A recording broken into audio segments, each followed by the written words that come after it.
अस्सलाम वालेकुम। मैं आज आपको थोड़े से व्यूज़ दिखाता हूँ अर्न केल के। जो मेरे पीछे सीनरी चढ़ रही है ये अर्न केल की है। तो अर्न केल की जो खसूसियत है वो अपने इस मैदान की वजह से, ये जो जहाँ पे मैं खड़ा हूँ इस मैदान की वजह से बड़ा फेमस है। और ये बहुत ही हरा भरा होता है, लेकिन मैंने कहा ये हरा भरा होता है और आपने ये देखा तो ये तो हरा नहीं है, खुशक घास है। तो असल में मैं जिस डेट को आया हूँ यहाँ पे, ये डेट है तकरीबन आज 27, तो 27 तारीख दिसंबर है। तो ये जो प्लेस है बेसिकली ये है गर्मियों में, जून जुलाई अगस्त में टूर करने वाली। तो इसलिए सर्दियों में तो यहाँ पे कोई इतना ख़ास नहीं है, लेकिन गर्मियों में ना यहाँ पे आपको बहुत कुछ मिल सकता है। मतलब ये पूरा सब्ज़े से भरा हुआ होता है जो इतना बड़ा मैदान है।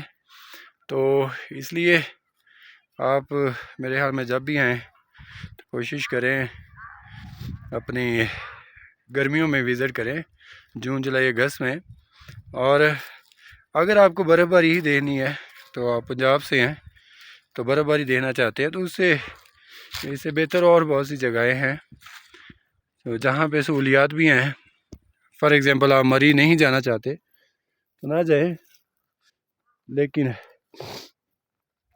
मरी के अलावा भी है ना काफ़ी खूबसूरत जगह हैं। मतलब यूबिया एक है प्लेस, वहाँ पे भी काफ़ी मतलब बर्फ़बारी होती रहती है, तो वो एक पॉइंट हो सकता है। लेकिन यहाँ पे इतनी दूर पंजाब से यहाँ पे 17 घंटे का सफ़र करके आना और देखनी क्या है जी, बर्फ़ देखनी है या बर्फ़ देखनी है, तो ये एक बहुत ही फजूल सा है मतलब कंसेप्ट।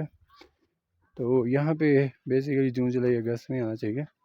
तो ये मतलब पहाड़ हैं साइडों पे जो कि भरे हुए हैं, उनसे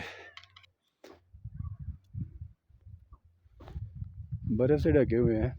तो मैं आपसे ना आप सब दोस्तों से इजाज़त चाहता हूँ, लेकिन उससे पहले आपसे मतलब अपील है कि इस चैनल को